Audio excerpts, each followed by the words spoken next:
عمران خان کی نااہلی پر جسٹس قاضی فاٸز عیسی کا دلچسپ تبصرہ، پاناما کیس کی تشریح دلچسپ انداز میں کر دی۔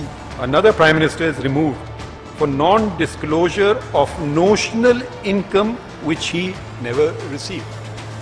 I'm not going to comment about this judgment. I'm just saying what it says. It says, Mr. Prime Minister, you were entitled to receive salary, you did not receive it, and you did not disclose it. So, you're not a good Muslim. So we sent you home. That's what the judgment says. I won't say if I agree or not. Anyways, that's what it says.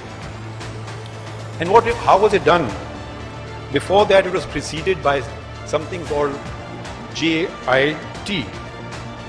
Now, we have become very, by the way, for those who don't know, maybe the foreign guests, it's Joint Investigation Team.